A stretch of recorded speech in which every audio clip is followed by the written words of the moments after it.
आपने तस्वीर नहीं देखी आज तक। कैसे जला वैसा दिखा दो, क्या हुआ आपने तस्वीर नहीं देखी? 5,000 लोग कमाल बात करते हैं। ठीक है, आप दोनों को रोक रही हूँ, आप दोनों को रोक रही हूँ, दोनों को रोक रही हूँ। मैं मुमताज आलम रिजवी का रुख करूंगी। मुमताज आलम रिजवी, अगर कोई धार्मिक प्रताड़ना का शिकार है, कोई माइनॉरिटी है या फिर उनकी संख्या कम हो रही है, जिस तरह की बात यहाँ पर चल रही है, अगर उसको अपने यहाँ जगह दी जा रही है, नागरिकता दी जा रही है, तो उसमें क्या दिक्कत होनी चाहिए? कोई दिक्कत होनी चाहिए क्या? नहीं, बिल्कुल दिक्कत नहीं होनी चाहिए। और मैं समझता हूं कि इससे पहले भी अभी हमारे भाई साहब ने बताया कि नागरिकता दी जाती रही है, पहली बार नहीं हो रहा है। अगर नागरिकता दी जा सकती है और दी जाती रही है तो सवाल यह है कि इस नए कानून की जरूरत क्या थी, नंबर 1। नंबर 2 ये कि जहां तक लागू करने की बात है, आप बताइए नोटबंदी है जिसने हाहाकार मचा दिया, न जाने कितने लोगों की जान ले ली, उस नोटबंदी को लागू ऐसे किया गया कि कैबिनेट को पता नहीं था। फिर और आ जाइए जीएसटी इतनी जल्दबाजी में लागू किया गया कि उसके बाद न जाने कितने अमेंडमेंट करने पड़े। तीसरे नंबर पे आ जाइए, इन्होंने लॉकडाउन जब करना था तो लॉकडाउन ऐसे कर दिया अचानक। रिजवी साहब, आपकी बातों से ऐसा लग रहा है कि 2019 में जिस तरह की स्थिति बनी थी या 2020 की शुरुआत में जिस तरह की स्थिति बनी थी, क्या वो दौर फिर से वापस आ रहा है? क्या उसी तरह से स्थिति देखने को मिलेगी सड़कों पर? नहीं, कोई वैसी स्थिति देखने को नहीं मिलेगी। और मैं आपको बता दूं कि ये बीजेपी चाहती है कि ऐसी स्थिति बने, वरना आप बताइए, आप रोज कह रही है या ये लोग कह रहे हैं कि मुखालफत हो रही। क्या all India Muslim personal law board ने कुछ कहा? क्या जमीयत उलमा हिंद ने कुछ कहा? क्या जमाते इस्लामी हिंद की तरफ से कोई बयान आया? क्या इस तरीके के तमाम जो ऑर्गेनाइजेशन है, लेकिन दरअसल आपके ओवैसी साहब तो लगातार कह रहे हैं कि मुसलमान खड़ा हो जाए। नहीं, ओवैसी साहब ऑर्गेनाइजेशन है तो पॉलिटिकल पार्टी है, ठीक है। पॉलिटिकल पार्टी तो जाहिर है कि वो चाहेगी कि हमें कोई इशू मिले और हम बोले। ओवैसी साहब अगर हो रहे थे तो ये तो लगातार मूवमेंट चलना चाहिए था ना। जब एक कानून बन गया तो कानून को लागू होना तय है। तो ये कानून जिस तरीके से किसान 3 कृषि कानून आया था तो किसान को पता था कि ये लागू होगा। हाजिक साहब तो यहाँ पर बड़ा आरोप लगा रहे हैं, वो कह रहे हैं कि ये राजनीतिक मुद्दा है। आप भी इसको राजनीतिक मुद्दा मान रहे हैं क्या? हाँ या ना में जवाब दीजिए, फिर मैं ममता जी से काउंटर रिएक्शन लूंगी और फिर जवाब साहब का रुख करूंगी। रिजवी साहब, आपको भी ये चुनावी हथकंडा लगता है, ये राजनीतिक मुद्दा लगता है? जी नहीं, चुनावी हथकंडा भी मुझे लग रहा है और ये बीजेपी की बेवकूफी भी लग रही है। अच्छा, उसको कुछ समझ में नहीं आ रहा है कि आखिर हम इख्तियार में आए तो आए कैसे। कहीं राम मंदिर आ रहा है, कहीं यूसीसी नहीं, तो क्या राम मंदिर कम पड़ गया था ममता जी? राम मंदिर कम पड़ गया था क्या कि इस तरह के मुद्दे भी लाने पड़ेंगे? हिमानी जी, पहली बात नहीं बन रहा क्या?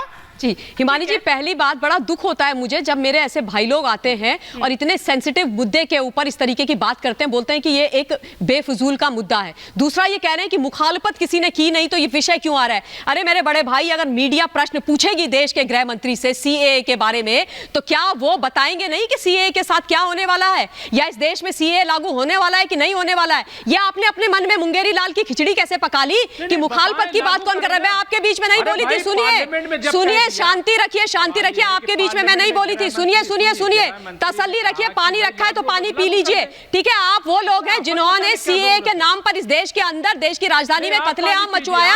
आप लोगों ने बहुत झूठ फैलाया। आज ये बात उठा रहे हैं कि सीएए के अंदर जो पाकिस्तान के मुस्लिम हैं उनको नागरिकता देने की बात क्यों नहीं हो रही है। अरे कैसे प्रश्न करते हो आप लोग? पीछे की रोटी खाई है क्या आप लोगों ने? सीएए मेरे बड़े भाई वो कानून है जिसमें धर्म के आधार पर अफगानिस्तान, पाकिस्तान, बांग्लादेश में जो माइनॉरिटी परसिक्यूटेड थी उनको भारतवर्ष में जो आ चुके 31 दिसंबर 2014 तक उनको नागरिकता दी जाएगी। अरे मेरे बड़े भाई, खुदा के बंदे, ये बता दो कि पाकिस्तान के अंदर मुसलमान कैसे माइनॉरिटी हो गया और कैसे वो धर्म के आधार पर प्रताड़ित हो गया, बताइए ना। अरे नहीं मेरे बड़े भाई, ये तो लॉजिकल प्रश्न है ना, क्योंकि आप लोगों को ऐसे सुमड़ी में गुमड़ी चोरी करके गाड़ी घुमानी आती है तो हम लोगों को भी आपकी नकेल कसनी आती है। आज आप लोग यही कर रहे हो। जब से आदरणीय गृह मंत्री जी ने बोला है कि भैया ये इस देश का अधिकार है और डंके की चोट पर कहा है कि सीए लागू होगा, आप लोग क्या अर्थ का अनर्थ कर रहे हो? आप लोग क्या अर्थ का अनर्थ कर रहे हो?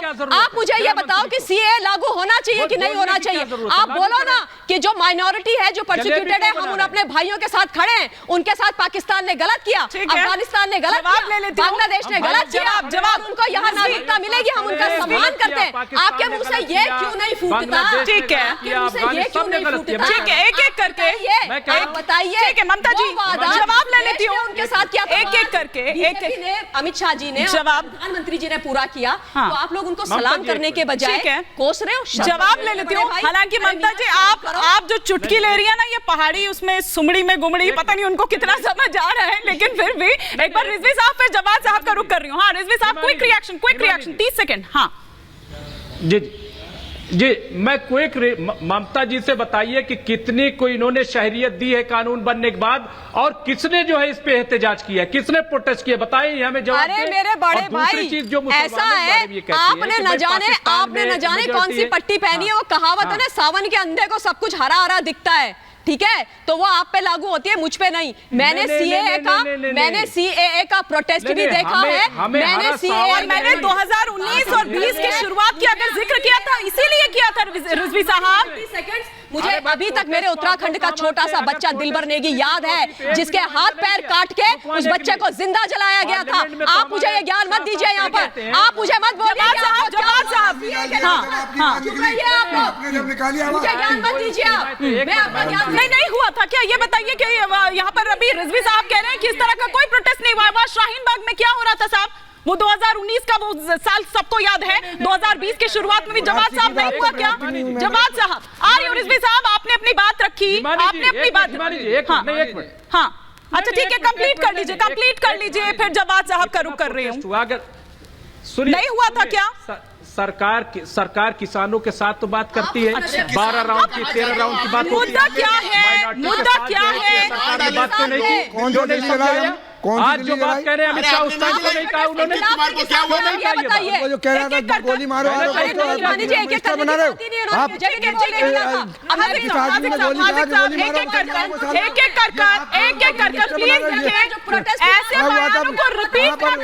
ऐसे बयानों को कम से कम रिपीट ना करें, ठीक है? कोई नहीं बोलेगा कि वो गलत था। ठीक, जवाब साहब दिखा दीजिए। जवाब साहब, ये देश आपका भी उतना है जितना मेरा है, ये देश की राजधानी आपकी भी उतनी है जितनी मेरी है। ठीक है, मैं जवाब साहब का रुख कर रही हूँ। प्लीज आपको नाजिक साहब, ममता जी, नाजिक साहब और ममता जी, आप दोनों को रोक रही हूँ। जवाब साहब, हुआ कि नहीं हुआ था, और क्या वो सही था, क्या वो ठीक था जिस तरह से देश को जलाने की कोशिश की गई? बहुत बहुत हिमानी, बहुत बहुत शुक्रिया। और अभी मैं सिद्धार्थ यादव को सुन रहा था, वो कह रहा था सबकी दुकानें। और सिद्धार्थ यादव साहब, जब आपने नफरत का बाजार लगा रखा है और नफरत के बाजार में झूठ डाले हुए हैं और उसके अंदर आग लगाए हुए हैं, तो हमें तो मोहब्बत की दुकान खोलनी ही जरूरी पड़ेगी। अरे और मोहब्बत दिख रही है भाषा से। नफरत के बाजार में मोहब्बत की दुकान हो सकती है क्या? आपका बाजार ही नफरत का है। सही बात है, था करके थोड़ा सा अपने को पैनलिस्ट, प्लीज सर, को पैनलिस्ट से अपना प्लीज एक सभ्य भाषा में अगर हम बात कर रहे हैं, रिस्पेक्ट अगर हम एक दूसरे को करें तो बेहतर होगा सर। मैं हिमानी सुनिए, दिल्ली विधानसभा का चुनाव हो रहा था जब CAA का कानून था और प्रोटेस्ट हो रहा था। माननीय गृह मंत्री जी ने बाबरपुर के अंदर, विधानसभा के अंदर ये स्टेटमेंट दिया कि बटन इतना जोर से दबाना कि बटन बाबरपुर में दबे और करंट जो है वो शाहीन बाग को लगे। क्या शाहीन बाग इस देश का हिस्सा नहीं है? क्या इस देश के अंदर प्रोटेस्ट नहीं होना चाहिए? किसानों ने प्रोटेस्ट करा, क्या बात हुई? प्रधानमंत्री जी ने क्या बात हुई? कानून वापस लिए या नहीं लिए? शाहीन बाग पे करंट नहीं लगाते तो आप उठते ही नहीं, बैठे रहते वहाँ पे। और बना लीजिए चारों ओर देश में ऐसे शाहीन बाग, ऐसे चलाएंगे ना देश आप। कर पाएंगे ना, नहीं कर पाएंगे। 21वीं सदी में शाहीन बाग से देश चलाएंगे आप सुन नहीं पा रहे हैं, आप सुन नहीं पा रहे हैं। अरे कहाँ सुनेंगे? आपकी बात सुनने लायक होगी तो सुनेंगे ना। जो झूठ परोसते हैं पूरे देश के अंदर, आपको बता, अरे आप सच बोलिए भैया, आप सच बोलिए। आपने सच परोस परोस के दिल्ली को जला दिया, समझ में आ रही है? वही सच परोस रहे थे ना आप अपने एनडीए के अलायंस को नहीं समझा पा रहे हैं आप। अरे रहने दीजिए भैया, देश के अरे भैया रहने दीजिए। जवाब देना है ना जवाब साहब, तो आपसे दंगों पे पूछा गया है।